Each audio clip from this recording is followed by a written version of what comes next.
루신의 아크유정전은 중국 근대문학을 대표하는 풍자소설로 청나라 말기와 신의 혁명 시기를 배경으로 합니다. 주인공 아크유는 가난하고 무식한 농민으로 늘 억압받고 수모를 당하면서도 스스로 정신승리를 통해 위안을 얻으며 살아가는데, 그는 실패와 멸시 속에서도 자기만족을 추구하며 나는 너보다 낫다는 자기 위안을 반복하지만 결국 혁명의 소용돌이에 휘말려 허무하게 처형됩니다. 이 작품은 아크유의 삶을 통해 중국 민중의 나약함과 자아기만, 그리고 당시 사회의 모순을 신랄하게 비판하고 있습니다. 특히 정신승리법이라는 개념은 오늘날까지도 자주 인용되며 인간의 보편적인 심리를 꼬집는 상징으로 남아 있습니다. 루시는 이 작품을 통해 중국 사회의 현실을 통렬히 풍자하며 새로운 각성의 필요성을 강하게 역설했습니다. 제1장 서문. 나는 몇 해 전부터 아큐정전을 써야겠다고 마음먹고 있었다. 하지만 막상 쓰려고 하면 괜히 망설여졌고, 이건 내가 결코 그 이름을 떨칠 만한 글쟁이가 아님을 잘 보여준다. 예로부터 불후의 인물을 기록하려면 반드시 불후의 필력이 필요했다. 인물은 글을 통해 후세에 전해지고, 글 또한 인물을 통해 후세에 전해지면서 결국에는 누가 누구를 유명하게 만드는지조차 헷갈리게 된다. 그런데도 이상하게도 나는 마치 어떤 귀신에 홀린 듯 다시 아큐정전을 꼭 써야겠다는 생각으로 돌아오곤 했다. 하지만 펜을 드는 순간부터 어려움이 한둘이 아니었다. 첫 번째는 제목 문제였다. 공자가 말하길 이름이 올바르지 않으면 말이 순리에 맞지 않는다고 했다. 이 말은 정말 신중하게 지켜야 한다. 전기에도 여러 종류가 있다. 정전, 자전, 외전, 야사, 속전, 가보, 소전 등등. 하지만 이 중 어느 것도 나에게 딱 맞지는 않았다. 정전이라 하면 이 이야기는 명망 있는 인물들이 역사의 한 페이지를 장식하는 그런 계열에 들어갈 리 없다. 자전이라고 하기엔 나는 아큐가 아니지 않은가? 외전이라 하자니 그렇다면 아큐의 정전은 대체 어디 있단 말인가? 야사는 더더욱 안 된다. 왜냐하면 아큐는 야사에나 등장할 만한 인물이 아니기 때문이다. 속전이라 해도 마찬가지다. 지금껏 어느 대통령도 국사편찬위원회에 아큐의 정전을 집필하라고 명령한 적이 없지 않은가? 물론 영국에도 정사에 기록되지 않는 인생들이 있긴 하다. 가령 코난 도일이 로드니 스톤을 쓴 것처럼 말이다. 하지만 그런 건 유명 작가이기에 가능한 일이고 나 같은 사람이 하면 무리다. 가보로 하자니 내가 아큐와 같은 집안 사람인지도 알지 못할 뿐더러 그의 자손이 나에게 그런 부탁을 해온 적도 없다.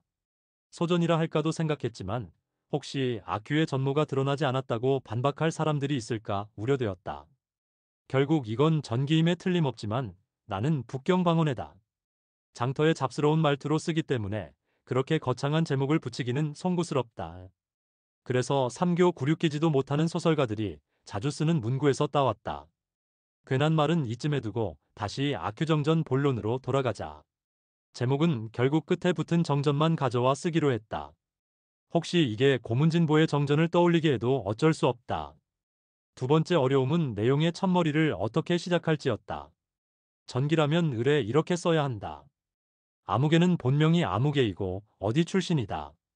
그런데 솔직히 나는 아큐의 성조차 정확히 알지 못한다. 예전에 그가 자오라고 불린 적이 있었는데 다음 날엔 또 혼란이 생기더라. 그 일에 대해 다시 얘기하자면 그건 주씨 아드님이 향시에 급제하고 그 소식이 마을에 진과 북을 울리며 전해졌을 때의 일이었다. 아큐는 막 노란 술 두 사발을 비운 참이라 기분이 잔뜩 올라 자기도 덩달아 으스대기 시작했다. 그는 나도 같은 주씨 일가 아니요. 족보상 따지자면 이번에 급제한 사람보다 3대나 윗사람이지. 하고 떠버렸다. 그때만 해도 마을의 편파적인 늙은이 몇몇은 슬쩍 아큐를 존중하는 눈치를 보이기까지 했다. 하지만 다음 날 이장은 아큐를 주씨 집으로 데려가라고 불렀다. 주 노인은 아큐를 보자마자 얼굴이 벌겋게 달아오르며 고함을 질렀다. 이 불안당 같은 놈, 네가 나랑 같은 주씨라고 떠버렸다지. 아큐는 입을 꾹 다물었다. 노인은 아큐를 더 볼수록 화가 치밀어 올랐다. 몇 걸음 다가서더니 씩씩대며 말했다. 이따위 소리를 짓거리다니. 내가 어떻게 너 같은 놈이랑 한 핏줄이겠느냐? 내 성이 주씨냐? 아큐는 아무 대답도 하지 않고 도망갈 궁리만 하고 있었다. 그러나 주 노인은 갑자기 앞으로 달려들더니 아큐의 뺨을 후려쳤다. 어디 감히 주 씨라 우기냐. 내 따위가 감히 주 씨 이름을 쓰다니. 아큐는 끝까지 주 씨라는 성을 주장하지도 않고 그냥 왼쪽 뺨을 문지르며 이장과 함께 집을 나섰다.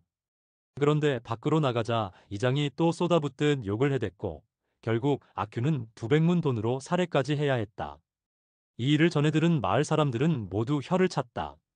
아큐는 정말 어리석은 놈이야. 맞을 짓을 왜 해?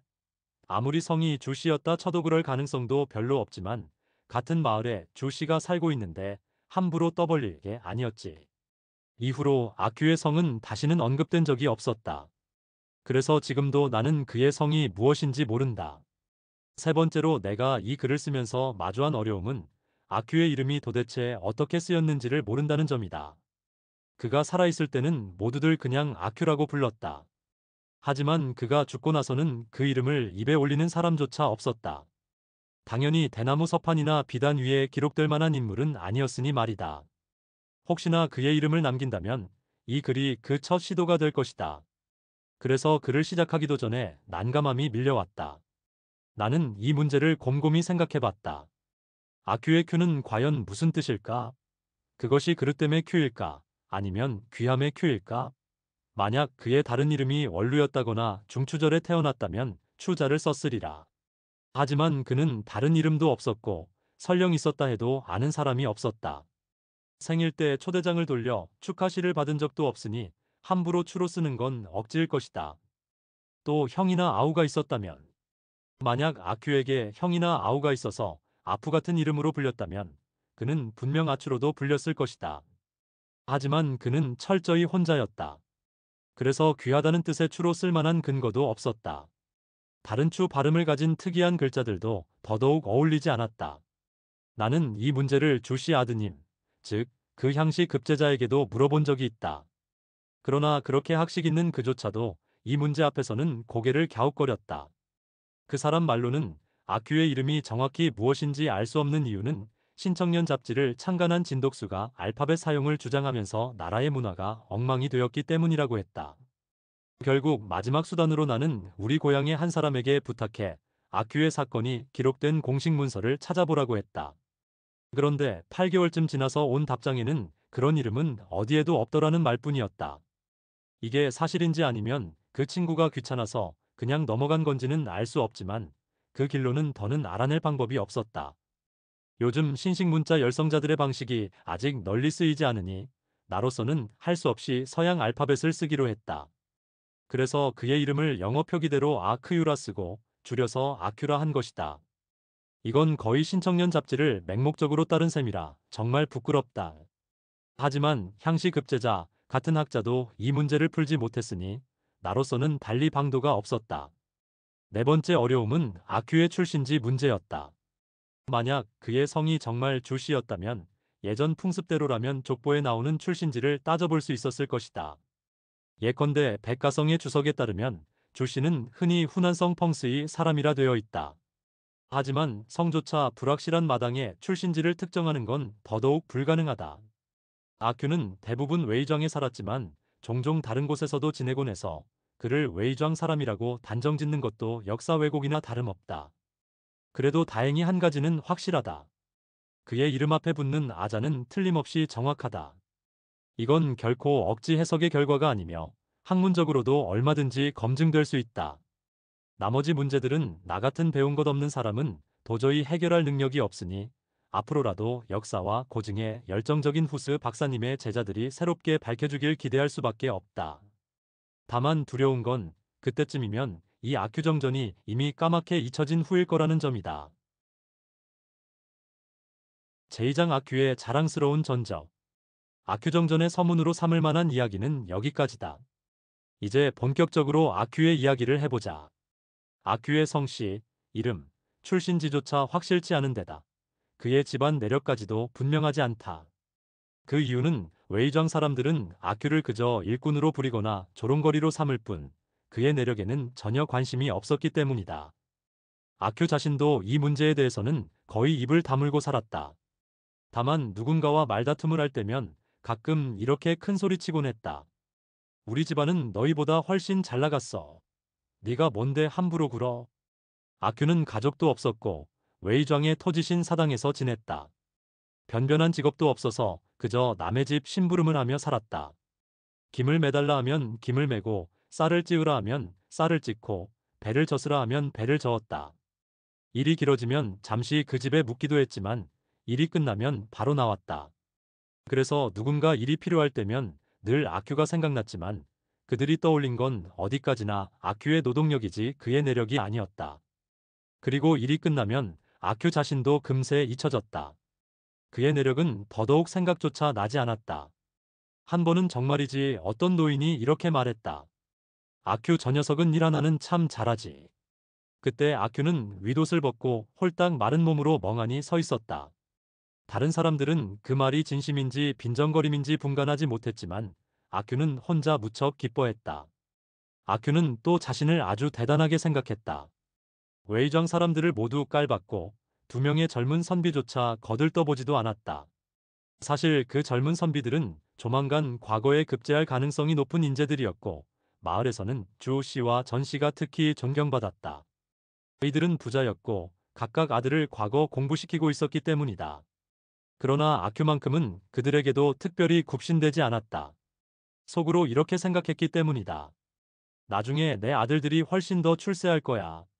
아큐는 또 몇 차례 장터에 다녀온 뒤로는 더욱 으스대기 시작했다. 하지만 동시에 도시 사람들을 마음속 깊이 깔보았다. 예를 들어 나무 판자로 만든 폭 세척, 두께 3촌짜리 의자를 웨이庄 사람들은 긴 의자라고 불렀다. 아큐도 그걸 긴 의자라 불렀다. 그런데 도시 사람들은 그걸 좁은 벤치라고 했다. 그러자 아큐는 말도 안 돼, 웃기는군 하며 속으로 혀를 찼다. 또 웨이庄에서는 큰 머리를 가진 물고기를 기름에 튀길 때 반드시 파잎을 반치 길이로 잘라 넣었다. 그런데 도시 사람들은 파를 아주 가늘게 채 썰어 넣는 것이었다. 아큐는 또 이렇게 생각했다. 이건 정말 잘못된 방식이야. 아주 우스꽝스럽지. 하지만 웨이庄 사람들은 정말 무지한 촌뜨기들이라 도시에 튀긴 생선을 본 적조차 없었다. 아큐는 늘 이렇게 말하곤 했다. 우리 집은 예전에 너희보다 훨씬 잘 살았지. 그는 말도 잘하고 일도 부지런해서 몇 가지 아쉬운 점만 없었다면 거의 완벽한 인간이라고 할 수 있었다. 그런데 그 아쉬운 점 중 가장 성가신 건 바로 머리에 있었다. 언젠가부터 정확히 언제인지는 알 수 없지만 그의 두피에는 반짝거리는 버짐 흉터가 생겨 있었다. 이건 엄연히 자기 머리에 난 흉터였지만 아큐는 이걸 조금도 자랑스럽게 여기지 않았다. 그래서 그는 버짐이라는 말은 물론 그와 비슷한 발음의 말조차 절대 입에 올리지 않았다. 나중에는 이 금기를 더 확대해서 빛나다, 밝다 같은 말조차 금지했다. 왜 그런지는 아무도 몰랐다. 심지어 등잔, 촛불 같은 말도 금기어가 되었다. 이 금기를 어기는 사람이 있으면 그게 고의든 실수든 아큐는 눈에 불을 켜고 달려들었다. 그 버짐 흉터까지 붉게 달아오르면서 상대를 노려봤다. 상대가 만만한 사람이면 입에 욕을 퍼부었고 만만치 않은 상대라면 주먹까지 휘둘렀다. 그런데 이상하게도 아큐는 대부분의 싸움에서 번번이 지곤 했다. 그래서 나중에는 싸우기보다는 노려보기만 하는 새로운 전략으로 바꿨다. 하지만 그 무렵부터 오히려 웨이庄의 한량들은 더 즐겁게 그를 놀리기 시작했다. 아큐만 보이면 갑자기 흠칫 놀라는 척하며 이렇게 외쳤다. 어머나, 불이 들어왔다. 아큐는 어김없이 그 미끼를 덥석 물고 눈을 부릅뜨고 노려보았다. 그러면 한량들은 태연하게 이렇게 이어갔다. 아니, 이거 등잔 켜진 거 아니야? 아큐는 속이 부글부글 끓었지만 도무지 대응할 말을 찾지 못해 애만 태웠다. 그러다 마침내 이렇게 되뇌곤 했다. 너 같은 놈은 그런 소리도 들을 자격이 없어. 그 순간만큼은 마치 자기 머리에 버짐 흉터가 평범한 흉터가 아니라 대단히 고귀하고 존귀한 상징인 양 느껴졌다. 하지만 역시 아큐는 말에 민감한 사람이었고 자칫하면 금기어를 입에 올릴 뻔했기 때문에 더는 말을 잇지 않았다. 그런데도 한량들이 만족하지 못하고 계속 놀리면 결국은 주먹 다짐으로 이어지곤 했다. 그러다 아큐가 또 얻어맞고 갈색 닿은 변발이 잡히고 머리가 벽에 서너 번쯤 쾅쾅 부딪혀야 그제야 한량들이 만족하며 흩어졌다. 아큐는 멍하니 잠시 서 있다가 이렇게 생각하곤 했다. 마치 내 아들이 나를 때린 거나 마찬가지야. 요즘 세상은 왜 이 모양이지? 그러고는 묘하게 만족한 듯이 돌아서곤 했다. 아큐는 언제나 자기가 속으로 생각한 걸 꼭 남들에게 떠벌리곤 했는데, 그래서 그를 놀리던 사람들은 모두 이런 식의 심리적 승리가 있다는 걸 잘 알고 있었다. 그래서 나중에는 누군가 그의 변발을 잡아당기기 전에 이렇게 먼저 말했다. 아큐야, 이건 아들이 아버지를 때리는 게 아니야. 그냥 사람이 짐승을 때리는 거야. 어디 내 한마디 해보지 그래? 짐승을 때리는 거라고. 그럼 이번엔 곤충을 때리는 거지 뭐. 아큐는 늘 이렇게 외쳤다. 변발 뿌리를 움켜쥐고 고개를 한쪽으로 젖힌 채 말했다. 내가 이제 곤충이 됐어. 됐지? 이만 놔줄래? 하지만 그가 곤충이라고 자처해도 웨이장의 한량들은 그를 쉽게 놔주지 않았다. 늘 하던 대로 근처 기둥이나 벽에 그의 머리를 5번, 6번 쾅쾅 부딪혀야만 비로소 만족스럽게 흩어졌다. 그들은 이번에도 아큐가 완전히 당했다고 믿고 흩어졌다. 그런데 10초도 채 지나지 않아 아큐는 묘하게 흐뭇한 표정으로 슬슬 걸어나갔다. 그는 이렇게 생각했다. 난 스스로를 가장 낮추는 놈이지. 그러니까 스스로 낮춘 자를 빼고 나면 남는 건 결국 가장 위대한 자다. 그게 바로 나야. 과거 급제한 놈보다도 더 위대한 내가 아니냐. 게다가 네가 뭔데 까불어. 이렇게 교묘한 논리로 스스로 위안을 얻은 아큐는 다시 활짝 기분이 좋아져 술집으로 향했다. 거기서 술 몇 사발을 들이켜고 사람들과 어울려 농담을 주고받고 다시 싸우고 또 이긴 듯 우쭐대며 터지신 사당으로 돌아갔다.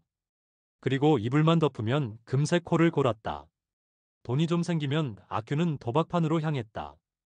땅바닥에는 사람들이 빙 둘러앉아 있었고 아큐도 그 틈에 끼어 땀을 뻘뻘 흘리며 가장 큰 소리로 외쳤다. 청룡의 400. 어이 열어. 판돈을 거둔 집사는 역시 땀을 뻘뻘 흘리며 상자를 열고 외쳤다. 천문. 코너는 꽝. 대인 쪽도 꽝. 통과로 가자. 통과의 100. 150. 이런 외침이 울려 퍼지는 동안 아큐의 동전은 서서히 다른 사람들 주머니로 빨려 들어갔다. 땀에 젖은 아큐의 돈은 속절없이 사라져갔다. 결국 그는 억지로 사람들 틈을 빠져나와 구경꾼으로 전락했고 멀찍이서 하염없이 도박판만 바라보았다. 판이 끝날 때까지 미련을 못 버리고 서성이다가 마지못해 터벅터벅 터지신 사당으로 돌아갔다. 다음 날에는 눈이 퉁퉁 부은 채로 다시 일을 하러 나갔다. 하지만 전화위복이라는 속담은 괜히 나온 게 아니었다. 아큐가 운 좋게 이기면 오히려 큰 낭패를 보는 일이 생겼으니까. 그 일이 벌어진 건 웨이장의 토지신제 전날 저녁이었다. 관례에 따라 연극 무대가 마련됐고 무대 근처에는 역시 도박판이 즐비하게 늘어섰다. 연극의 진과 북소리는 멀리 삼리밖까지 울려 퍼졌지만 아큐의 귀에는 오직 판돈을 외치는 소리만 들릴 뿐이었다. 아큐는 이날따라 내기마다 술술 맞아떨어졌다. 구리전은 은전으로, 은전은 은화로 바뀌었고 돈은 점점 불어났다. 그는 흥분해서 고래고래 소리쳤다. 천문의 은화 2잎이다. 하지만 그 다음은 누가 먼저 싸움을 시작했는지조차 알지 못했다. 무슨 이유였는지 알 수 없었지만 아큐의 머릿속은 욕설, 주먹질, 발자국 소리가 뒤엉켜 혼란스러웠다. 정신을 차리고 몸을 일으켰을 땐 도박판도 사라지고 사람들도 모두 자취를 감춘 뒤였다. 온몸 이곳저곳은 마치 누군가에게 걷어차이고 얻어맞은 듯 욱신거렸다. 그리고 주위를 둘러보니 사람들이 놀란 얼굴로 자신을 바라보고 있었다. 뭔가 이상하다는 기분이 들었지만 아큐는 터덜터덜 터지신 사당으로 돌아갔다. 겨우 마음을 진정시키고 나서야 그는 깨달았다. 그 많던 은화 더미가 싹 사라졌다는 걸. 그렇게 반짝이던 은화, 전부 자기 것이었는데 이제는 그림자도 남지 않았다. 그 축제에서 도박판을 운영하던 사람들은 대부분 웨이좌 토박이가 아니었으니 어디 가서 범인을 찾을 수도 없었다. 잔뜩 쌓여있던 그 은화 무더기 다 자기 것이었는데 이제는 꿈처럼 사라졌다. 이번에는 아무리 아들이 아버지를 때린 셈이라고 생각해보려 해도 위로가 되지 않았다. 심지어 내가 곤충이다라고 마음을 낮춰봐도 아무 소용이 없었다. 이번만큼은 진짜로 쓰라린 패배였다. 하지만 아큐는 결국 패배를 승리로 바꾸는 묘수를 또 찾아냈다. 오른손을 번쩍 들어 자기 뺨을 두 대 세차게 후려쳤다. 따갑고 얼얼하게 울렸다. 그런데 이상하게도 마음이 한결 가벼워졌다. 마치 자신이 때린 쪽도 자기고 맞은 쪽도 또 다른 자기인 듯한 기분이 들었다. 그래서 결국 다른 사람을 때린 기분으로까지 발전했다. 얼굴은 여전히 얼얼했지만 아큐는 흡족한 얼굴로 이불을 덮고 누웠다. 그리고 금세 깊은 잠에 빠졌다. 제3장 아큐의 또 다른 전적. 아큐는 늘 승리를 거두는 사람이었지만 그가 진짜 유명해진 건 주 씨에게 뺨을 맞고 나서부터였다. 이장에게 200문을 건네고 분한 마음에 땅바닥에 드러누웠던 아큐는 이내 혼잣말로 중얼거렸다. 요즘 세상은 왜 이 모양이야? 아들이 아버지를 때리고 말이야. 그러다가 문득 주 씨의 위세를 떠올리니 기분이 조금씩 나아졌다. 그래도 저주 씨는 이제 내 아들이지. 마음이 점점 뿌듯해지자 아큐는 벌떡 일어나 술집으로 향했다. 가는 길에 그는 과부의 무덤이라는 유행가를 신나게 흥얼거렸다. 그 순간만큼은 주 씨가 정말 보통 사람들과는 다르다는 생각도 들었다. 놀랍게도 그 사건 이후로 마을 사람들은 아큐를 유난히 대접하는 것처럼 보였다. 아큐는 속으로 그 이유를 이렇게 생각했다. 내가 주 씨의 아버지니까 그런 거지. 하지만 실제로는 그게 아니었다. 웨이정에서는 대체로 이런 일이 흔했다. 예를 들어 7째 아이가 8째 아이를 때린다든지 아무개가 아무개를 패는 건 그냥 대수롭지 않게 여겼다. 하지만 그 때린 사람이 조 씨처럼 중요 인물이라면 얘기가 달라졌다. 그제야 마을 사람들은 그 사건을 대단한 일처럼 떠들어댔다. 그리고 그런 일이 유명해지면 신기하게도 얻어맞은 사람도 덩달아 그 유명세의 덕을 조금 잊게 됐다. 아큐가 잘못했냐는 문제에 대해선 다들 당연히 아큐가 잘못했다고 생각했다. 왜냐하면 조 씨 같은 분이 틀렸을 리는 없으니까.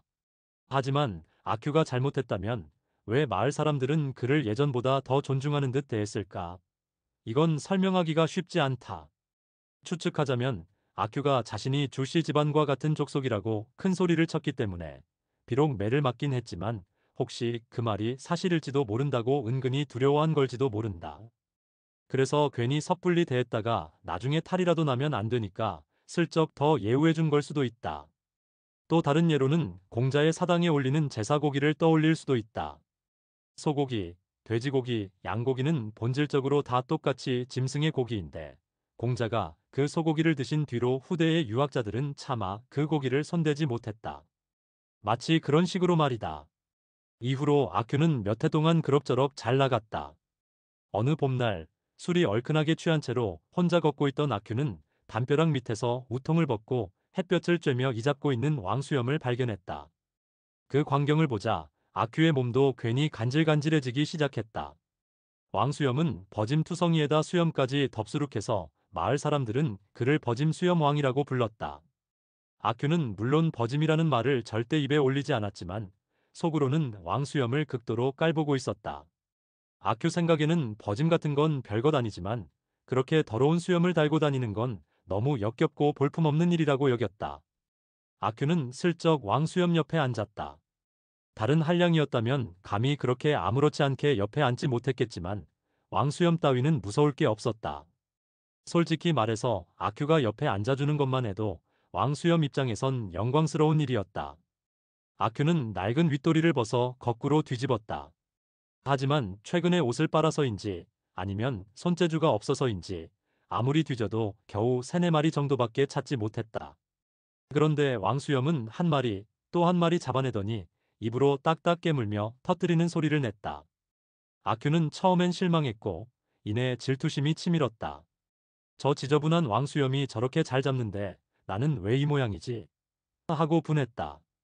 어떻게든 크고 살찐 놈을 한두 마리 잡고 싶었지만 그런 놈들은 눈을 씻고 봐도 없었다. 겨우 중간 크기 한 마리를 잡아서 입에 넣고 이를 꽉 깨물었지만 나오는 소리는 겨우 찌끄덕하는 소리뿐이었다. 왕수염이 내는 딱 소리와는 비교도 안 됐다. 아큐의 버짐 흉터가 금세 붉어올랐다. 홧김에 윗도리를 땅에 내던지며 소리쳤다. 야, 왕수염! 이 더러운 개 같은 놈아! 누구 보고 뭐래? 왕수염은 힐끗 쳐다보며 코웃음을 쳤다. 최근 몇 년 동안 마을에서 슬슬 존중받아오면서 커진 아큐의 자존심은 아큐는 평소 싸움을 잘하는 타입이 아니어서 은근히 소심한 면이 있었지만 이번만큼은 이상하게도 기세등등하게 나섰다. 이 더러운 수염투성이 주제에 어디서 날 무시해 하며 벌컥 소리쳤다. 그 말은 너한테나 딱 어울리는 거 아냐? 아큐는 허리에 손을 얹고 성을 냈다. 왕수염도 벌떡 일어나면서 말했다. 뭐야? 맞고 싶어서 안달이냐? 왕수염이 도망치려는 줄 알고 아큐는 잽싸게 앞으로 나서며 주먹을 치켜들었다. 그런데 주먹이 떨어지기도 전에 왕수염은 잽싸게 그를 낚아채더니 확 끌어당겼다. 아큐는 휘청거리며 중심을 잃었고 왕수염은 재빨리 그의 변발을 움켜쥐고 끌고 가더니 예전 방식 그대로 벽에 머리를 찍기 시작했다. 군자는 혀로 싸우지 손으로는 안 쓴다니까. 아큐는 비명을 지르며 애원했다. 하지만 왕수염은 군자 따위는 아니었다. 아큐가 뭐라든 개의치 않고 그의 머리를 벽에 5번 연달아 쾅쾅 찧었다. 그리고 마지막으로 한 차례 세게 밀쳐버려서 아큐는 두어 걸음이나 비틀거리며 나가떨어졌다. 그제야 왕수염은 만족한 얼굴로 자리를 털고 떠났다. 아큐가 기억하기로 이런 치욕은 태어나서 처음이었다. 그는 늘 왕수염을 수염투성이 흉물이라며 깔보기만 했지 왕수염에게 무시당하거나 맞은 적은 단 한 번도 없었다. 그런데 오늘은 완전히 반대 상황이 벌어진 것이다. 아큐는 멍하니 서서 생각했다. 혹시 시장통에서 떠드는 그 소문이 정말일지도 몰라. 임금이 과거 시험을 없앴다나 뭐라나 그래서 과거 급제한 선비들이 이제는 쓸모가 없다는데 그 덕에 주 C집안도 체면을 완전히 잃은 게지. 혹시 그래서 요즘 사람들이 나도 함부로 대하는 건가? 아큐는 벽에 기대고 굳은 표정으로 멀리 바라보았다. 그때 그의 또 다른 앙숙이 다가오고 있었다. 바로 전 씨의 큰아들이었다. 아큐는 이 녀석도 만만치 않게 깔보고 있었는데 이놈은 외국 학교에 다니다가 일본까지 다녀온 사람이었다. 반년쯤 지나 고향에 돌아왔는데 그때 보니 다리는 쫙 펴져 있고 변발도 없어져 있었다. 그의 어머니는 서럽게 12번이나 울었고 부인은 3번이나 우물에 몸을 던지려 했다. 나중에는 그 어머니가 온 동네에 이렇게 말했다. 우리 아들 변발은 술 취했을 때 무슨 깡패 같은 놈들이 잘라버린 거야. 사람들은 그 말을 믿는 척했지만 아큐는 콧방귀를 뀌었다. 그는 그놈을 두고 늘 이렇게 불렀다. 가짜 외국 귀신, 매국노 자식. 그 녀석을 보기만 하면 아큐는 습관처럼 입속으로 욕부터 했다. 그런데 아큐가 가장 경멸한 건 뭐였냐면 바로 그 녀석의 가짜 변발이었다. 변발이 가짜라는 건 인간으로서 있을 수 없는 일이라고 생각했기 때문이다. 게다가 부인이 4번이나 우물에 몸을 던지지 않은 걸 보면 그 부인도 좋은 여자는 아니라고 확신했다. 그 가짜 외국 귀신이 다가오고 있었다. 전에는 아큐가 늘 입속으로만 욕을 했는데 오늘은 기분이 몹시 꿀꿀해서 속에 담아둘 수가 없었다. 그만 무심코 입 밖으로 소리가 새어나오고 말았다. 하필이면 그 대머리 녀석은 반짝거리는 갈색 몽둥이 하나를 들고 있었는데 아큐는 그걸 상역군들이 드는 막대기라고 불렀다. 그 녀석은 큼직한 걸음으로 성큼성큼 다가왔다. 아큐는 단박에 상황을 알아차렸다. 아, 이거 또 두들겨 맞겠구나. 그는 재빨리 등을 고추 세우고 딱 버텼다. 역시나 곧 커다란 소리가 났고 몽둥이는 정통으로 아큐의 머리 위에 떨어졌다. 나는 저에 말한 거였는데요. 아큐는 근처에 있던 어린아이를 가리키며 억지로 둘러댔다. 탕, 탕, 탕. 소리가 다시 울렸다. 아큐가 기억하기로 이건 그의 인생 2번째 치욕이었다. 그래도 다행히 몽둥이질이 끝나고 나자 왠지 모르게 한결 개운해졌다. 그리고 그의 소중한 망각의 능력 언젠가 누나에게서 물려받은 그 능력이 다시 발휘됐다. 아큐는 슬슬 걸음을 옮겼고 술집 문 앞에 다다를 무렵에는 이미 기분이 꽤 좋아져 있었다. 그런데 그때 자기개발 수도원의 젊은 비군이 하나가 마주 걸어오고 있었다. 평소에도 아큐는 스님만 보면 괜히 겁이 났는데 하필 오늘 같은 날은 더더욱 그랬다. 조금 전에 수모들이 주마등처럼 떠오르자 분노가 다시 끌어올랐다. 오늘 재수가 이렇게 없던 게 다 너 때문이야. 속으로 이렇게 생각한 아큐는 그 비군이 앞으로 다가가더니 크게 침을 뱉었다. 퇴. 그 젊은 비구니는 아무런 반응도 없이 고개를 숙이고 그냥 걸어갔다. 아큐는 다시 다가가 그녀의 간밀은 삭발머리를 슬쩍 쓸어내리며 비웃듯 말했다. 대머리, 얼른 돌아가. 내중이 기다리고 있잖아. 비구니는 얼굴이 새빨개지더니 달아나기 시작했다. 술집 안에 있던 남자들은 그 모습을 보고 깔깔 웃었다. 그 웃음소리가 귀에 들어오자 아큐는 괜히 기분이 좋아졌다. 중이 내 머리 쓰다듬으면 왜 안 되는데, 응? 아큐는 다시 비구니의 뺨을 꼬집었다. 술집 안의 남자들이 또다시 폭소를 터뜨렸다. 아큐는 더욱 기세등등해졌다. 그래서 그 웃음소리를 더 끌어내려고 비구니의 뺨을 한 번 더 세게 꼬집고 나서야 놓아줬다. 이제는 왕수염도 가짜 외국 귀신도 머릿속에서 깨끗이 잊혔다. 오늘 당한 온갖 불운이 단번에 다 복수된 기분이었다. 이상하게도 그때는 맞고 난 뒤보다 훨씬 더 마음이 편하고 홀가분했다. 아큐는 몸이 둥둥 떠오를 듯한 가벼운 기분마저 들었다. 멀어지는 비구니의 목소리가 울려왔다. 울먹이며 이렇게 외쳤다. 아큐, 너 해도 너무해. 천벌 받아라. 아큐는 우렁차게 웃었고 술집 안의 남자들도 약간 덜하지만 신나게 웃어댔다. 제사장 회복과 몰락. 그의 중추절이 지나고 나서야 웨이庄 사람들은 다시 아큐를 보게 되었다. 아큐가 돌아왔다는 소식은 마을 사람들에게 뜻밖이었다. 모두들 아큐가 그동안 어디에 있었지? 하며 고개를 갸웃거렸다. 예전에는 아큐가 장에 나갈 때마다 을에 신나게 동네방네 떠들고 다녔기에 다들 미리 알고 있었다. 그런데 이번에는 그런 소문이 전혀 없었다. 아무도 그가 떠난 걸 눈치조차 못 챘던 것이다. 아큐가 터지신 사당의 노인한테만 귀띔했을 가능성은 있었지만 웨이庄 풍습상 정말 중요한 인물 주씨, 전씨 또는 향씨의 급제한 인물만이 장에 나갈 때 주목을 받았다. 가짜 외국 귀신조차도 별 얘기거리가 되지 않았는데 하물며 아큐가 장에 가는 일 따위는 애초에 중요하게 여겨지지 않았다. 그러니 터지신 사당 노인도 그 소식을 굳이 떠벌리지 않았고 결국 마을 사람들은 알 길이 없었던 것이다. 그런데 이번에 돌아온 아큐의 모습은 예전과는 사뭇 달랐다. 그야말로 놀랄만한 변화였다. 날이 저물 무렵 아큐는 술집 앞에 나타났다. 졸린 눈을 껌뻑이며 문 앞에 서더니 느릿느릿 안으로 들어가 계산대 앞으로 걸어갔다. 그러더니 허리춤에서 은화와 동전을 한 움큼 꺼내어 탁 던졌다. 돈이요. 술이나 가져와. 아큐는 새로 산 삼배 저고리를 입고 있었고 허리에는 큼직한 돈주머니가 매달려 있었다. 그 묵직한 주머니 때문에 허리띠가 휘어질 정도였다. 웨이庄에서는 누군가의 모습이 평소와 다르면 우선 공손하게 대하는 게 관례였다. 이번에도 마찬가지였다. 다들 아큐라는 걸 뻔히 알고 있었지만 오늘의 아큐는 예전에 누더기 걸친 아큐와는 사뭇 달랐다. 고서에 이런 말이 있다. 사흘만 보지 않아도 다시 봐야 한다. 그런 셈이었다.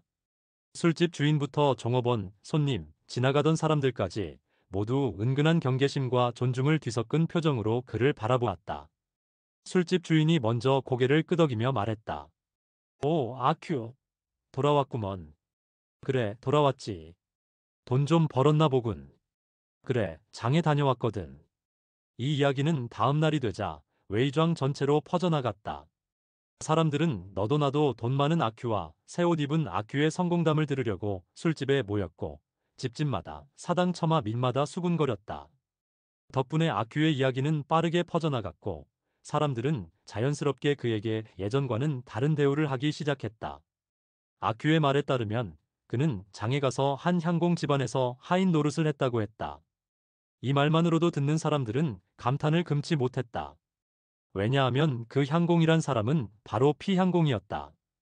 그는 읍내 전체에서 유일하게 향씨에 급제한 인물이었기 때문에 이름을 붙이지 않고 그냥 향공이라고만 해도 모두 그 사람을 가리키는 줄 알았다. 이건 웨이庄만 그런 게 아니라 읍 전체가 다 그랬다. 읍내에서 30리 반경 안에선 그저 향공이라 하면 다들 그 사람을 가리키는 줄 알았다. 그런 대단한 집안에서 일했다니 당연히 존중받을 만했다. 그런데 아큐의 말은 거기서 끝나지 않았다. 그는 이렇게 덧붙였다. 근데 말이지, 거기서 더는 일 못하겠더라니까. 그 향공이라는 놈이 진짜 거지 같은 놈이야. 이 얘기를 들은 사람들은 다들 안타까운 듯 한숨을 쉬었지만 속으로는 묘하게 통쾌했다. 역시 아큐 같은 인물이 그런 집안에서 오래 버틸 사람은 아니었던 것이다. 하지만 그래도 아깝긴 했다. 그렇게 좋은 집에서 일을 관두다니 말이다. 아큐는 또 이렇게 말했다. 자기가 돌아온 건 단순히 그 집안이 마음에 안 들어서만은 아니었다고 했다. 읍내 사람들도 영 마음에 안 들었다는 것이다. 그놈들은 긴 의자를 좁은 벤치라고 부르고 생선을 튀길 때 파도 곱게 채 썰어 넣고 심지어 최근에 새로 발견한 결점은 여자들이 걸을 때 몸을 제대로 흔들지 않는다는 점이었다. 하지만 읍내에도 좋은 점은 있긴 했다. 예를 들어 웨이庄에선 모두들 32개의 대나무 패로만 노는 반면 가짜 외국 귀신만이 유일하게 마작을 칠 줄 알았다. 그런데 읍내에선 길거리 꼬마들조차 마작을 아주 능숙하게 쳤다. 그 꼬마들 손에 가짜 외국 귀신을 앉혀놓기만 하면 마치 저승사자 앞에 꼼짝 못하는 작은 귀신처럼 금세 쩔쩔맸다는 것이다. 이 얘기를 들은 사람들은 다들 얼굴이 빨개졌다. 참수형 본 적 있어? 아큐는 이렇게 물었다. 진짜 장관이지 뭐. 반역자 목 치는 거 말이야 와. 그거 정말 끝내주더라니까. 아큐는 고개를 절레절레 흔들며 입에 침을 잔뜩 묻히고 말했는데 그 침방울이 정면에 앉아있던 차 씨 아저씨 얼굴에 튀었다. 이 얘기를 듣던 사람들은 오싹한 느낌에 몸을 떨었다. 그러더니 아큐는 갑자기 주위를 훑어보더니 오른손을 번쩍 들어 왕수염의 목덜미를 쿡 찍었다. 왕수염은 정신이 번쩍 들어서 쏜살같이 머리를 집어넣었고 구경꾼들은 등골이 오싹해지면서도 묘하게 짜릿한 기분에 사로잡혔다. 그날 이후 왕수염은 며칠 동안 멍한 표정으로 돌아다녔고 아큐 근처에는 얼씬도 하지 않았다. 다른 사람들도 마찬가지였다. 물론 이때 아큐의 지위가 주씨와 맞먹을 정도였다고까지는 말할 수 없지만 최소한 그에 필적할 만큼은 되었다는 건 확실했다. 얼마 지나지 않아 아큐의 명성은 마침내 웨이庄의 안채, 즉 여자들의 공간까지 퍼져나갔다. 사실 웨이庄에서 좀 번듯한 집안은 주시네와 전시네 두 집뿐이었고 나머지 9팔은 죄다 가난뱅이들이었다. 그래도 여자들 사는 곳은 어디나 안채답게 소문이 번지는데 특화돼 있었다. 그 덕에 아큐의 명성이 안채까지 스며든 건 정말 대단한 일이었다. 여자들이 모이면 이렇게 수군거렸다. 저기 조시댁이 아큐한테서 푸른 비단 치마 하나 샀대. 헝거라긴 해도 꽤 괜찮았다지 뭐야. 그 치마는 겨우 90점밖에 안 했고 철물점 집 주인 아줌마도 아큐에게서 어린이용 진홍색 외국산 바지 저고리를 샀는데 거의 새 것이나 다름없으면서도 300문밖에 안 들었다. 거기서 또 8% 깎아줬으니 아주 싸게 산 셈이었다. 그러다 보니 비단 치마가 없던 집이나 외국산 옷을 갖고 싶어 하던 집에서는 아큐를 어떻게든 만나서 물건을 사려고 안달이 났다. 이제는 아큐가 지나가면 다들 피해 다니던 때와는 달리 오히려 따라다니며 그를 붙잡으려고 했다. 아큐, 비단 치마 더 있어? 우리도 외국산 바지 저고리 사야 되는데 혹시 남은 거 있어? 이 소식은 곧 가난한 집에서 부잣집으로까지 퍼져나갔다. 조씨 아줌마가 새로 산 비단 치마가 너무 마음에 들어서 그걸 들고 주씨 아줌마에게 자랑하러 갔던 것이다. 주씨 아줌마는 그걸 보고 아주 흡족해하며 칭찬했고 곧 남편인 주씨에게 그 얘기를 전했다. 저녁 식사 자리에서 주씨는 아들 향시에 급제한 그 아들과 그 문제를 진지하게 상의했다. 아무래도 아큐란 놈이 좀 수상해. 저놈이 집안을 드나들면 안 되니까 문단속을 더 신경 써야겠어. 이렇게 조심하는 한편 주씨네는 또 한 가지 궁금증을 떨칠 수 없었다. 아큐한테 진짜 물건이 더 남아있을까? 마침 주씨 아줌마는 좋은 위옷 하나가 필요했기 때문에 가족회의 끝에 이렇게 결정했다. 조씨 아줌마에게 부탁해서 당장 아큐를 다시 불러오게 하자고. 그날 저녁 집안 규칙을 깨고 특별히 하인에게 심부름을 시켰다. 기름 등잔이 꽤 오래 타들어갔지만 아큐는 좀처럼 모습을 드러내지 않았다. 주신의 식구들은 다들 하품을 하며 지쳐갔고 일부는 아큐의 무례함에 화를 냈고 또 일부는 조씨 아줌마가 제대로 일처리를 못했다고 성을 냈다. 조씨 아줌마는 혹시 봄에 정한 조건 때문에 아큐가 안 오는 건 아닐까 걱정했지만 주씨는 태연하게 말했다. 뭘 걱정해. 이번에는 우리가 먼저 부른 거잖아. 과연 주씨는 해안이 있었다. 결국 아큐가 조씨 아줌마와 함께 모습을 드러낸 것이다. 조씨 아줌마는 숨을 헐떡이며 말했다. 계속 남은 게 없대요. 그래도 억지로 끌고 왔어요. 뒤이어 아큐가 헐레벌떡 처마 밑으로 다가왔다. 억지로 미소를 지으려 애쓰며 말했다. 주인님이 부르셨다면서요. 주씨는 그를 살펴보며 다가오더니 말했다. 아큐, 요즘 장사 잘 된다며? 아주 좋구만. 그런데 말이야. 너한테 헌 옷들이 좀 남아있다던데? 다 꺼내와봐. 그건 그냥 잠깐 있었던 건데요. 조씨 아줌마한테도 말씀드렸는데 이제 남은 건 아무것도 없어요.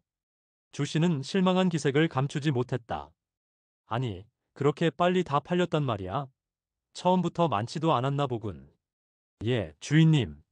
처음부터 많진 않았고 사람들이 좀 사가니까 금방 다 나가버렸어요. 이제는 문발 하나밖에 안 남았어요. 그럼 그 문발이라도 얼른 가져와 봐. 주씨 아줌마가 급히 말했다. 내일 가져와도 괜찮아. 주씨는 별로 내키지 않는다는 듯 말했다. 앞으로 내가 뭐라도 갖고 있으면 제일 먼저 우리 집에 가져오도록 해. 우리는 절대 다른 사람들보다 싸게 사지 않을 거야. 향씨의 급제한 아들도 이렇게 덧붙였다. 그 말에 주씨 아줌마는 얼른 아큐의 눈치를 살폈다. 그런데 아큐는 그저 대충 건성으로 예 하고 넘겨버렸다. 도대체 진심으로 듣고 있는 건지 아닌지 알 수 없었다. 이 모습에 주씨는 괜히 실망스럽고 화도 나고 심지어 졸음도 싹 가셨다. 향공 아들도 아큐의 태도가 못마땅했는지 불쾌한 얼굴로 말했다. 이런 거지 같은 놈은 조심해야 돼. 차라리 이참에 아예 웨이장에서 못 살게 해야 하는 거 아냐? 하지만 주씨는 고개를 저었다. 괜히 원한만 남길 일이야. 저런 장사꾼은 자기 고향 사람들한테는 해코지 안 해. 독수리가 자기 둥지를 해치지 않듯이 말이야. 밤에만 좀 더 조심하면 돼. 향공 아들은 이 말을 듣고 크게 감탄하며 그 의견을 철회했다. 그리고 조씨 아줌마에게는 절대 오늘 있었던 얘기를 다른 사람들에게 흘리지 말라고 신신당부했다. 그런데 다음 날 조씨 아줌마는 파란 치마를 검정으로 물들이러 가는 길에 그 얘기를 슬쩍 흘리고 말았다. 향공 아들이 아큐를 쫓아내자는 말을 직접 언급하지는 않았지만 뉘앙스만으로도 아큐에겐 큰 타격이 됐다. 우선 첫 번째로 그날 바로 이장이 아큐네 집으로 들이닥쳤다. 그리고 문발을 가져가 버렸다. 아큐는 주씨 아줌마가 보려고 했던 건데요. 라며 항의했지만 이장은 막무가내였다. 오히려 매달 돈을 내라는 협박까지 했다. 두 번째로 마을 사람들의 태도가 확 바뀌었다. 대놓고 무례하게 굴지는 않았지만 이제는 웬만하면 아큐를 피하고 거리를 뒀다. 예전에는 아큐의 용맹이 무서워 피했다면 이번엔 마치 귀신 다루듯 존중하면서도 슬슬 피하는 태도였다. 하지만 호기심 많은 한량들은 그냥 넘어가지 않았다. 그들은 아큐에게 다가가 슬쩍슬쩍 캐물었다. 아큐는 별로 숨길 생각도 없이 오히려 으스대며 얘기했다. 결국 그들은 이런 사실을 알게 됐다. 아큐는 사실 도둑질을 하긴 했지만 그저 잡범에 불과했다. 담을 넘기는커녕 구멍으로도 들어가지 못했고 그저 밖에서 훔친 물건을 건네받는 역할만 했던 것이다. 어느 날 밤도 마찬가지였다. 물건을 하나 받아서 들고 있다가 그의 두목이 다시 안으로 들어가는 순간 안쪽에서 소란스러운 소리가 들려왔다. 아큐는 그 소리를 듣자마자 그는 기겁을 하며 발 뒤꿈치를 돌려 최대한 빠른 걸음으로 도망쳤다. 그날 밤 바로 웨이장으로 도망쳐 돌아왔고 그 뒤로는 다시는 그런 일에 손대지 못했다. 하지만 이 이야기는 아큐에게 더 큰 타격을 줬다. 마을 사람들은 그동안 아큐의 원한을 사기 싫어서 존중하는 척 거리를 두고 있었는데 알고 보니 아큐는 겨우 그런 허접한 도둑이었다. 그것도 다시는 도둑질을 할 용기조차 없는 사람이란 걸 알게 된 것이다. 이제 더 이상 아큐를 두려워할 필요조차 없다는 사실이 만천하에 드러난 셈이었다. 제7장 혁명. 순통 3년 9월 14일. 그날은 아큐가 조아이엔에게 자기 돈주머니를 팔던 날이었다. 자정, 제3경이 4번 울린 뒤 큰 검은 차양이 달린 대형 배 한 척이 조씨 집안의 나루터로 다가왔다. 그 배는 칠흑 같은 어둠 속에서 살금살금 다가왔고 마을 사람들은 모두 깊이 잠들어 있었기 때문에 아무도 눈치채지 못했다. 하지만 그 배는 새벽 무렵 다시 떠났고 그제야 여러 사람들이 그것을 보았다. 조사를 해보니 그 배는 다름 아닌 향시에 급제한 피향공의 배였다. 이 배는 웨이장에 큰 불안감을 불러일으켰다. 정오가 되기도 전에 마을 사람들은 모두 심장이 두근거리고 초조해졌다. 조씨 집안은 그 배의 목적에 대해 함구했다. 그러나 찻집과 술집에서는 소문이 삽시간에 돌았다. 혁명군이 곧 읍내로 진입할 거라느니, 향공이 혁명을 피해 시골로 피신을 온 거라느니 하는 이야기였다. 오직 조씨 아줌마만은 다른 의견을 내놨다. 그저 향공이 몇 개 낡은 짐가방을 웨이장에 맡기려 했다가 주씨가 그걸 거절하고 다시 돌려보냈을 뿐이라는 거였다. 사실 향공과 주신의 향공 아들은 사이가 썩 좋지 않았다. 그러니 어려운 시국에 서로 돕는 사이라고 생각하기는 힘들었다. 게다가 조씨 아줌마는 주시네와 이웃이어서 누구보다 그 집안 사정을 잘 아는 사람이었다. 하지만 또 다른 소문도 돌았다. 비록 향공 자신은 오지 않았지만 긴 편지를 보내 먼 친척 관계임을 밝히며 도움을 청했다는 것이었다. 주씨는 그 편지를 곰곰이 읽어보고 결국 손해볼 일은 없겠다 싶어 짐가방을 받아들이기로 했고, 그 짐가방들은 지금도 주씨 아줌마의 침대 밑에 숨겨져 있다는 얘기였다. 혁명군에 대해서는 어떤 사람들은 이렇게 말했다. 그들은 흰 투구에 흰 갑옷을 입고 마을로 진입했는데 그 복장은 바로 순통 황제의 조복 스타일과 같았다고 했다. 아큐는 오래전부터 혁명군 얘기를 들어왔고, 올해는 직접 혁명군이 참수되는 장면까지 눈으로 본 적이 있었다. 그러나 아큐는 그 혁명군들이 반역자라고 믿었고, 반란이 일어나면 자기 처지가 더 어려워질 거라고 생각했다. 그래서 이미 오래전부터 그는 마음속으로 그들을 멀리하고, 누가 알았겠는가. 30리 안팎으로 명성이 자자하던 향공조차도 그렇게 벌벌 떨 줄이야. 이 생각에 아큐는 괜히 황홀한 기분이 들었다. 마을 사람들 모두가 겁에 질린 모습은 그를 더욱 흥분시켰다. 혁명, 나쁘지 않네. 이 자식들 싹 다 쓸어버리면 얼마나 통쾌하겠어. 아큐는 혼잣말로 씩 웃었다. 나도 혁명군에 들어가고 싶다니까. 아큐는 요즘 쪼들려서 속이 꽤 상해 있었다. 게다가 그날 정오에 빈속으로 술 2사발을 마신 탓에 평소보다 금세 취기가 올랐다. 비틀거리며 걸으면서 아큐는 기분이 점점 좋아졌고 마치 공중을 떠다니는 것 같은 착각까지 들었다. 그러다 문득 묘한 기분이 몰려왔다. 혁명군이 곧 자기 자신인 듯했고 웨이정 사람들은 모두 자기 소나귀에 붙잡힌 죄수들 같았다. 그 생각에 더는 참을 수 없어서 소리쳤다. 반란이다. 반란. 마을 사람들은 아연실색하며 아큐를 쳐다봤다. 아큐는 그렇게 불쌍한 눈빛을 처음 봤다. 그 눈빛은 한여름에 얼음물을 들이키는 듯 속이 시원하게 해줬다. 그래서 그는 더욱 신나게 걸으며 고래고래 외쳤다. 좋아. 이제 내가 다 가져갈 거야. 내가 마음대로 할 거야. 우하하하. 내 친형제춘을 술 취해 죽인 게 아니다. 으하하. 얏얏 얏얏. 철퇴로 너희 다 때려주마. 그때 주씨와 그 아들은 친척 둘과 함께 대문 앞에 서서 혁명 소식을 조용히 의논하고 있었다. 하지만 아큐는 그들을 보지도 못한 채 고개를 젖히고 노래를 불렀다. 라라라 팜팜팜. 주씨가 살짝 겁먹은 목소리로 중얼거렸다. 아큐 영감. 하지만 주씨는 설마 자기 이름이 그 말에 섞여 나올 거라고는 상상도 못했다. 아마 잘못 들었겠지 싶어 별로 개의치 않았다. 그런데도 아큐는 계속해서 소리를 질렀다. 라라라 팜팜팜. 아큐 영감. 내가 널 죽인 게 아니다. 이번엔 향공 아들이 아큐의 이름을 크게 불렀다. 그제야 아큐가 걸음을 멈추고 고개를 갸웃거렸다. 왜요? 아큐 영감 요즘 돈 좀 벌었나 봐. 주씨는 말이 궁해지자 엉겁결에 이렇게 물었다.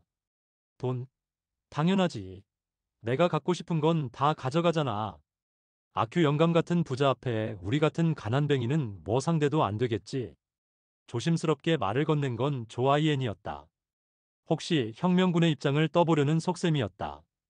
가난뱅이? 당신들이 나보다 훨씬 부자지. 아큐는 콧방귀를 뀌고 휙 돌아서 걸어가 버렸다. 그들은 망연자실하게 멍하니 서 있었다. 잠시 후 주씨 부자는 안으로 들어가 저녁 내내 그 문제로 머리를 맞대고 상의했다. 해가 지고 등이 켜질 때까지 계속됐다. 조아이에는 집에 돌아가자마자 허리춤에서 돈주머니를 꺼내 아내에게 주며 말했다. 이거 잘 숨겨둬. 장롱 밑바닥에 꼭꼭 넣어. 아큐는 공중을 떠다니는 듯 기분이 들떠 있었지만 토지신 사당에 도착했을 무렵엔 다시 평소의 아큐로 돌아와 있었다. 그날 저녁 사당을 지키던 노인이 뜻밖에도 상냥하게 굴며 차까지 내주었다.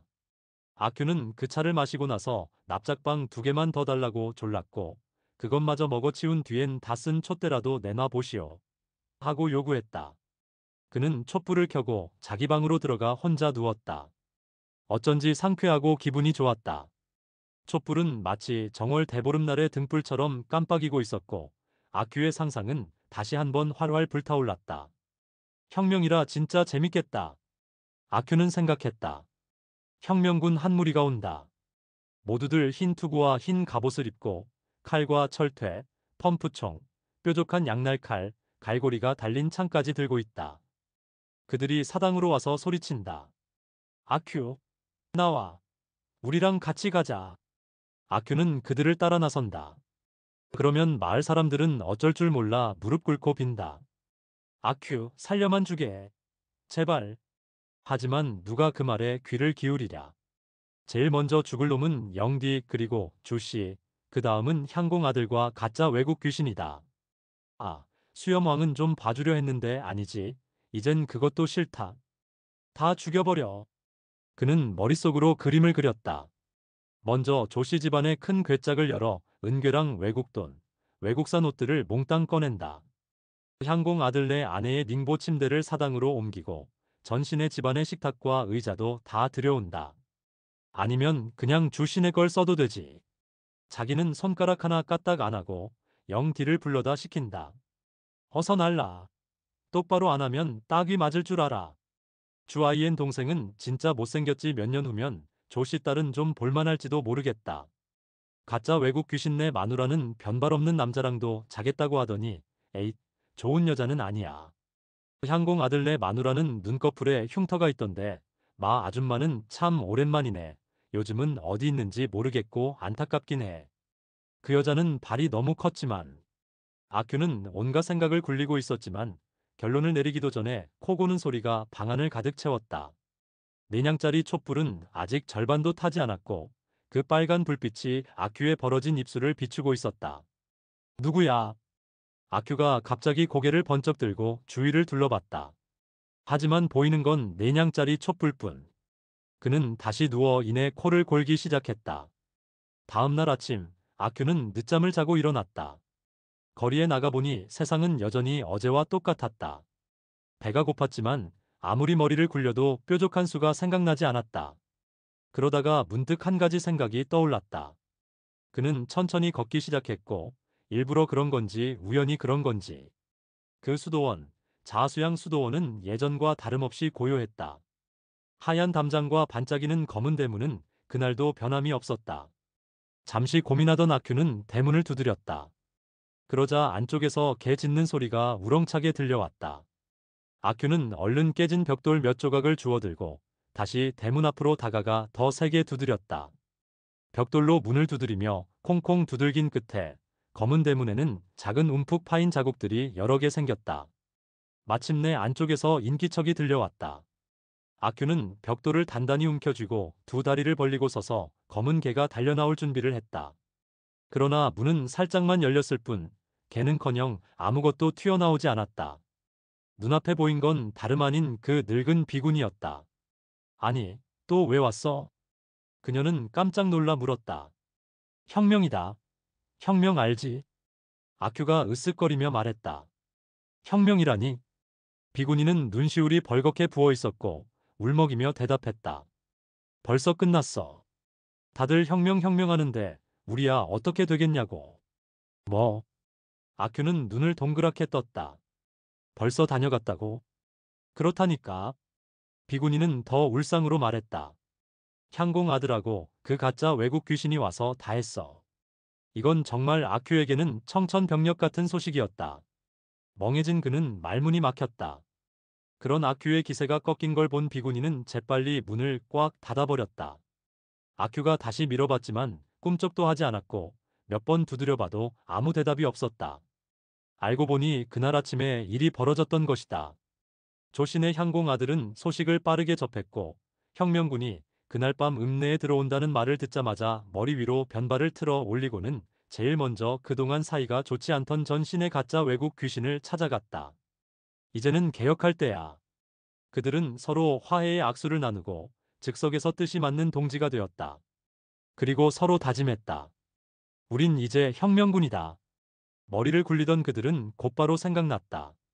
자수양 수도원에 황제 만세라고 새겨진 어마어마한 황실 비석이 있다는 걸.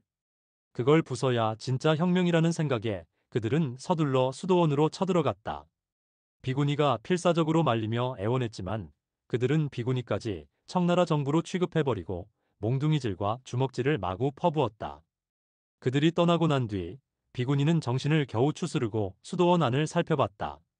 예상대로 황제 만세라 새겨진 비석은 산산조각이 나 있었고 심지어 관음보살 앞에 놓여있던 귀한 향로까지 홀라당 사라져버렸다. 이 소식을 나중에야 들은 아큐는 한탄스러워 죽을 지경이었다. 아, 내가 그때 자고만 있지 않았어도. 아큐는 속으로 분노를 사기며 투덜거렸다. 하나를 왜 부르지 않았던 거지? 아큐는 그렇게 투덜거리다가 곧 스스로 위로했다. 아, 아직 내가 혁명군에 가입했다는 걸 몰라서 그랬겠지. 제8장 혁명에서 밀려나다. 웨이庄 마을 사람들은 나날이 안도감을 느꼈다. 이따금 들어오는 소식을 통해 알게 된 건 혁명군이 읍내에 들어오긴 했지만 딱히 큰 변화는 없다는 사실이었다. 현령은 여전히 최고 관직자로 남아 있었고 달라진 건 그저 직함뿐이었다. 향공 PC도 무슨 자리를 맡았다는 소문이 돌았지만 웨이庄 사람들은 그 이름이 너무 복잡해서 제대로 기억하지 못했다. 군대 우두머리 역시 예전 그대로 그 늙은 대장이었다. 딱 하나 우려스러운 소식이 있긴 했다. 혁명군 안에도 나쁜 혁명군이 있어서 소란을 피우고 다녔는데 그놈들이 사람들의 변발을 잘라버리기 시작했다는 거였다. 그들이 들어온 다음 날 바로 옆 마을의 뱃사공 칠근이가 그들의 손에 걸려서 변발이 싹 잘려나갔다고 했다. 그래서 이제는 제대로 얼굴을 들고 다닐 수도 없다는 소문이었다. 하지만 웨이庄 사람들은 원래 읍내에 잘 나가지 않으니 그 위험은 크지 않았다. 읍내에 다녀올까 생각하던 사람들도 이 소식을 듣고 전부 계획을 접었다. 아큐도 원래 옛 친구들을 만나러 읍내에 가볼까 했지만 그 얘기를 듣고는 그냥 체념하고 말았다. 그렇다고 웨이庄에서 아무런 개혁이 없었던 건 아니었다. 며칠 사이에 변발을 머리 위로 동그랗게 말아올리는 사람들이 점점 늘어났다. 앞서 말했듯이 제일 먼저 그렇게 한 사람은 당연히 향공 아들이었다. 그 다음은 조수친과 조아이엔이었고 그 뒤를 이은 사람이 바로 아큐였다. 만약 이때가 여름이었다면 더위 때문에 변발을 올리는 것도 그리 이상한 일이 아니었을 것이다. 그러나 지금은 늦가을이었다. 그런 시기에 여름 풍습을 따라 변발을 머리 위로 올리는 건 정말 대단한 결단이었다. 웨이庄에서는 그것만으로도 개혁과 무관하다고 할 수 없었다. 조수친이 목덜미를 훤히 드러낸 채 걸어오면 사람들은 감탄하며 말했다. 아, 저기 혁명군 오신다. 아큐는 그 말을 듣고 깊은 인상을 받았다. 향공 아들이 변발을 올렸다는 얘기는 예전부터 들어왔지만 그땐 그게 별로 대단하게 느껴지지 않았다. 그런데 조수친까지 따라하자 그제야 마음이 움직인 것이다. 조수친을 본 순간 비로소 아큐도 자신도 해봐야겠다는 생각이 떠올랐다. 그는 곧장 결심을 굳혔다. 대나무 젓가락을 가져와 변발을 머리 위로 틀어 올리고 고정시켰다. 한참 망설이다가 마침내 용기를 내어 밖으로 나섰다. 거리를 걷자 사람들이 그를 쳐다보긴 했지만 아무 말도 하지 않았다. 아큐는 처음엔 몹시 실망했고 그 다음엔 화가 치밀었다. 요즘 들어 아큐는 아주 사소한 일에도 신경질을 부리곤 했다. 사실 혁명 전이나 후나 그의 생활은 크게 다르지 않았다. 여전히 사람들은 그에게 예의를 차렸고 가게들도 현금 결제를 고집하지 않았다. 그럼에도 아큐는 왠지 모르게 늘 불만스러웠다. 혁명이 일어났으면 뭔가 더 바뀌어야 하는 거 아냐? 그러던 중 그는 영디를 마주쳤다. 그 모습을 보자마자 아큐는 속이 부글부글 끓었다. 영디도 변발을 머리 위로 틀어 올렸을 뿐 아니라 그것도 똑같이 대나무 젓가락을 썼던 것이다. 아큐는 영디 같은 놈이 감히 이럴 거라곤 꿈에도 생각 못했다. 그런 꼴을 보니 도저히 참을 수 없었다. 제가 뭔데? 저 주제에 무슨 혁명군이야. 아큐는 당장이라도 달려가 젓가락을 꺾고 변발을 풀어버린 다음 영디의 따귀를 몇 대 세리며 본때를 보여주고 싶었다. 감히 자기 주제도 모르고 혁명군 흉내를 냈으니 말이다. 그러나 끝내 참았다. 대신 눈을 부릅뜨고 노려보며 침을 퇴뱉고 이렇게 소리쳤다. 채. 며칠 동안 읍내에 다녀온 사람은 가짜 외국 귀신 한 명뿐이었다. 조신의 향공 아들은 맡겨둔 괴짝을 핑계 삼아 향공 PC를 만나러 읍내에 가볼까 생각했지만 변발이 잘릴 위험이 걱정돼 결국 포기했다. 그는 대신 극도로 격식을 차린 편지를 써서 가짜 외국 귀신에게 읍내로 가져가 달라고 부탁했다. 또 그 편에 자유당에도 자신을 추천해달라고 청탁했다. 가짜 외국 귀신이 읍내에서 돌아왔을 때 향공 아들은 그에게 사례로 4달러를 주었다. 그러자 가짜 외국 귀신은 가슴에 은색 배지를 달고 나타났다. 웨이庄 마을 사람들은 깜짝 놀라며 말했다. 저게 바로 감나무 기름당 배지래. 한림원 같은 높은 관직쯤 된다고 하더라. 그 덕분에 조신의 향공 아들은 순식간에 마을에서의 위세가 혁명 전보다 훨씬 더 높아졌다. 심지어 아들이 과거에 합격했을 때보다도 더 대접받았다. 그 이후로 그는 사람들을 대할 때 눈에 띄게 거만해졌고 아큐를 보면 아예 못 본 척하거나 무시하는 태도를 보였다. 아큐는 이런 대접에 몹시 불만스러웠다. 늘 존재감 없는 신세라 속이 뒤틀렸다. 하지만 은색 배지 소식을 듣자마자 깨달았다. 아하, 그냥 나도 혁명군이다라고 말만 해서 되는 게 아니었군. 그저 변발을 머리 위로 말아 올리는 것만으로는 충분하지 않았다. 가장 중요한 건 혁명당과 직접 연결되는 것이었다. 아큐가 평생 알았던 혁명군이라고는 딱 2명뿐이었는데 그중 한 명은 이미 읍내에서 목이 잘려 죽고 말았다. 남은 건 가짜 외국 귀신뿐이었다. 지금 당장 가서 얘기하지 않으면 길이 없어. 마침 전신의 집 대문이 열려 있었다. 아큐는 조심스럽게 안으로 기어들어갔다. 그런데 막 안으로 들어선 순간 깜짝 놀랐다. 가짜 외국 귀신이 마당 한가운데 우뚝 서 있었던 것이다. 온통 검은색 옷차림 분명 외국식 복장이었고 가슴에는 그 은색 배지가 반짝였다. 손에는 아큐가 이미 몇 번 맞아봤던 그 지팡이를 쥐고 있었고 다시 길러낸 변발은 어깨 너머로 헝클어진 채 흘러내리고 있었다. 마치 성자레오처럼 꼿꼿이 서 있었다. 그 앞에는 조아이엔과 다른 3명이 빙 둘러서 엄청 공손한 태도로 그의 말을 경청하고 있었다. 아큐는 살금살금 안으로 들어가 조아이엔 뒤에 섰다. 뭔가 인사를 하고 싶었지만 무슨 말을 해야 할지 몰랐다. 감히 가짜 외국 귀신이라고 부를 수도 없고 그렇다고 외국인이나 혁명군도 영 어색했다. 차라리 외국시라고 부르는 게 낫겠다는 생각이 들었다. 하지만 외국시는 아직 아큐를 못 본 채 신나게 이야기하고 있었다. 나는 성격이 급해서 그랑 만났을 때 계속 옛 홍, 우리 빨리 하자고 그랬는데 그는 항상 네임 이랬지. 외국어라 네가 이해 못할 거다. 이런 식으로. 아니었으면 벌써 성공했을 거야. 얼마나 신중한지 몰라. 나보고 허베이로 가라고도 몇 번이나 말했지만 나는 싫다고 했어. 누가 그런 촌구석에서 일하고 싶어 해? 아큐는 틈을 보다가 겨우 용기를 내 입을 열었다.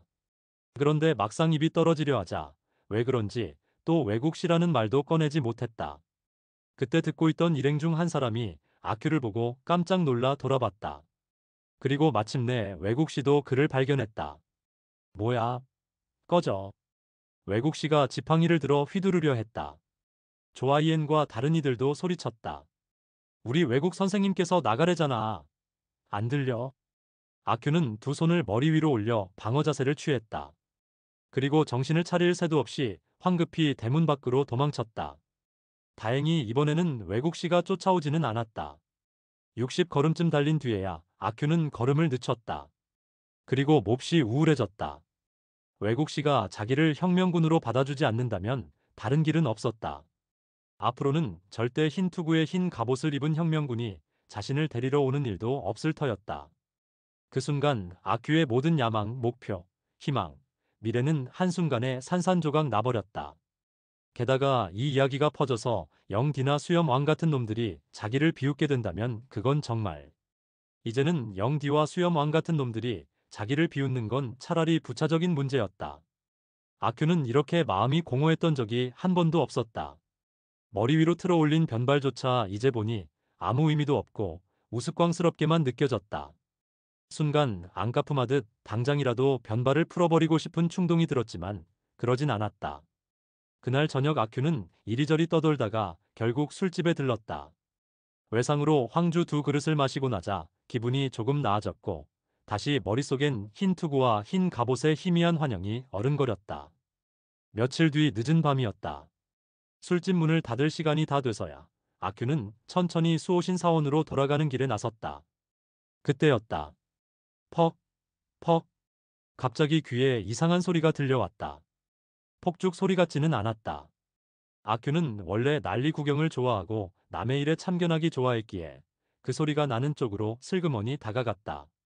어둠 속에서 발소리가 나더니 한 남자가 갑자기 그의 앞을 휙 스쳐 지나갔다. 아큐는 놀라 그 사람을 따라 달리기 시작했다. 그 남자가 골목을 틀면 아큐도 틀고 그가 멈추면 아큐도 멈췄다. 뒤를 돌아보니 아무도 없었고 그 남자는 다름 아닌 영디였다. 뭐야, 왜 그래? 아큐가 투덜거리듯 물었다. 조신의 집이 털렸어. 영디가 숨을 몰아쉬며 대답했다. 아큐는 순간 심장이 덜컥 내려앉았다. 영디는 그대로 자리를 떴고 아큐는 다시 앞으로 달려가다가 두세 번 멈췄다. 그래도 예전에 그쪽 일을 좀 해봤던 덕분인지 괜히 용기가 생겼다. 골목 모퉁이에서 조심스럽게 귀를 기울이자 멀리서 왁자지껄한 소리가 들려왔다. 눈을 부릅뜨고 살펴보니 과연 흰 투구에 흰 갑옷을 입은 사람들이 잔뜩 몰려와 있었다. 그들은 괴짝을 나르고 가구를 나르고 심지어 향공 아들네 아내의 닝보 침대까지 메고 가고 있었다. 하지만 어두워서 잘 보이지 않았다. 더 가까이 가보고 싶었지만 두 다리가 땅에 박힌 듯 꼼짝도 하지 않았다. 그날 밤은 달도 없었다. 웨이정은 너무 고요해서 마치 고대의 복희 황제 시절처럼 조용했다. 아큐는 한참 동안 그 자리에 서 있었다. 그러나 결국 지루해졌고 그제야 발길을 돌렸다. 그런데도 저 멀리선 여전히 사람들이 오가며 괴짝을 나르고 가구를 나르고 닝보 침대를 나르고 있었다. 나르고 또 나르길래 아큐는 점점 의심이 생겼다. 내 눈에만 저렇게 보이는 거 아냐? 아큐는 끝내 가까이 가지 않기로 결심하고 사원으로 돌아갔다. 수호신 사원은 더욱 깜깜했다. 그는 큰 대문을 닫고 더듬더듬 방으로 들어가 누웠다. 꽤 오랜 시간이 지나서야 겨우 마음이 진정되기 시작했다. 결국 나랑은 아무 상관없는 일이었네. 흰 투구와 흰 갑옷을 입은 혁명군들이 마침내 도착하긴 했지만 자기한테 오라는 소리는 없었다. 그들은 짐만 잔뜩 챙겨가 버렸다. 결국 아무것도 자긴 손에 넣지 못했다는 사실이 더 분했다. 이 모든 건 다 그 가짜 외국 귀신 탓이었다. 그놈이 자기를 혁명군에 끼워주지 않았으니 이렇게 된 거지. 아니었으면 지금쯤 당연히 자기 몫이 있었을 거다. 아큐는 생각하면 할수록 화가 치밀어 올랐다. 이윽고는 이를 악물고 씩씩댔다. 그래, 나만 못하고 너만 하냐? 이 가짜 외국 귀신 같은 놈아. 좋아, 너 혼자 혁명해라. 혁명하면 어떻게 되지? 목이 잘리지. 좋아, 나는 관가에 고발해버릴 거다. 너도 내 가족도 싹 다 잡혀가 목이 잘릴 거다. 죽어라, 죽어. 제구장 대단원. 조신의 집이 털린 뒤 웨이정 사람들은 겉으론 걱정하는 척했지만 속으론 왠지 통쾌해했다. 아큐도 예외는 아니었다. 그런데 나흘 후 아큐는 한밤중에 갑자기 읍내로 끌려가게 된다. 그날 밤은 유난히 어두웠다. 한 부대의 군인, 한 부대의 민병대, 한 부대의 경찰, 그리고 5명의 밀정이 조용히 웨이장으로 숨어들었다. 그들은 사방에서 수호신 사원을 포위했고 대문 맞은편에는 기관총까지 배치했다. 하지만 한참을 기다려도 아큐는 나오지 않았다. 시간이 지나자 대장이 초조해졌고 결국 현상금 2만 캐시를 내걸었다. 그제야 2명쯤 되는 이가 용기를 내어 담을 넘어 들어갔다. 안에서 문을 열자 기다리던 병사들이 우르르 들이닥쳐 아큐를 끌어냈다. 아큐는 거의 반쯤 정신을 잃은 상태였다. 그러나 사원에서 조금 떨어진 곳, 기관총이 보이는 지점까지 끌려 나온 후에야 겨우 술이 깨기 시작했다. 읍내에 도착했을 때는 이미 정오 무렵이었다. 아큐는 허름한 관아로 끌려갔고 복잡하게 구불구불한 복도를 5번이나 돌아서야 겨우 한 작은 방 안으로 밀어 넣어졌다. 그가 비틀거리며 들어서자마자 등 뒤에서 문이 닫혔다. 나무로 된 쇠창살 같은 것이 덧대어진 문이었다. 방은 나머지 세면이 맨 벽뿐이었다. 아큐가 눈을 비비고 살펴보니 구석에 두 명의 사내가 웅크리고 앉아 있었다. 아큐는 불안하긴 했지만 그렇게까지 절망적이진 않았다. 사실 수호신 사원에서 자던 방도 이거랑 크게 다를 게 없었으니까. 그 두 남자도 촌에서 온 듯 보였다. 얼마 지나지 않아 그 셋은 자연스럽게 대화를 나누게 되었고 그 중 한 명은 이렇게 말했다. 나야 뭐 향공 PC가 우리 할아버지가 밀린 방세 때문에 날 고소했다더라. 다른 한 명은 왜 끌려왔는지조차 잘 모르겠다고 했다. 그들이 아큐에게도 물었다. 너는 왜 왔냐? 아큐는 태연하게 대답했다. 나 혁명하려고. 그날 오후 아큐는 큰 문을 통해 또 끌려나갔다. 이끌려간 곳은 넓은 대청이었다. 맞은편 끝에 한 노인이 앉아 있었는데 머리가 반짝반짝 깎여 있었다.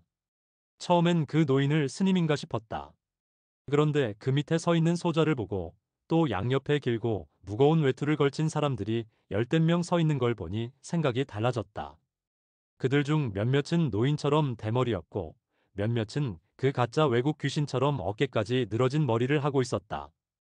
모두 험악한 얼굴로 아큐를 노려보고 있었다. 그제야 아큐는 이 노인이 보통 인물이 아니란 걸 깨달았다.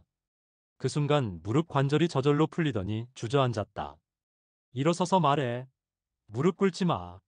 긴 외투를 입은 사내들이 소리쳤다. 아큐는 그 말이 무슨 뜻인지는 알았지만 도저히 몸이 말을 듣지 않았다. 이미 주저앉은 상태에서 조금 더 웅크리더니 결국 아예 무릎을 꿇고 말았다. 노예 같은 놈. 긴 외투 사내들이 동시에 외쳤다. 하지만 이번엔 굳이 일어서라고 하진 않았다. 진실만 말하면 감형해주겠다. 대머리 노인은 낮지만 또렷한 목소리로 말했다. 그의 두 눈이 아큐를 꿰뚫어 보듯 바라보고 있었다. 나는 이미 다 알고 있다. 자백만 하면 풀어줄 거다. 자백해. 긴 외투 사내들이 크게 되풀이했다. 아큐는 한참 헷갈리며 생각하다가 중얼거렸다. 사실 나도 가려고 했었어. 그런데 왜 안 갔지? 대머리 노인이 부드럽게 물었다. 그 가짜 외국 귀신이 못 들어오게 막아서. 헛소리. 지금 와서 그런 소리 해봤자 소용없다. 노인은 목소리를 낮췄다. 너랑 같이 한 패들은 어디 있지? 누구요? 조신의 물건 훔쳐간 사람들요? 나한테 오질 않았어요. 자기들끼리 다 가져갔지요. 이 말만큼은 아큐가 억울해서 버럭 소리를 질렀다. 그럼 그놈들이 어디로 갔는지 말해라. 말하면 풀어주마. 노인은 더 다정하게 말했다. 나는 몰라요. 진짜 안 왔다니까요. 노인이 신호를 보내자 아큐는 다시 철창문으로 질질 끌려나갔다. 다음 날 아침 아큐는 또다시 대청으로 끌려나왔다. 어제랑 똑같이 방 안도 변한 건 없었고 그 대머리 노인도 여전히 자리에 앉아 있었다. 아큐는 어김없이 또 무릎을 꿇었다. 할 말 있느냐? 노인이 조용히 물었다. 아큐는 잠시 생각하더니 이젠 더 말할 것도 없다는 듯 대답했다. 없습니다. 그러자 긴 외투 사내 한 명이 종이를 가져왔다. 그리고 붓을 들고 아큐 앞으로 내밀었다. 아큐는 그만 기겁할 뻔했다. 평생 처음으로 붓이라는 걸 손에 쥐어본 순간이었다.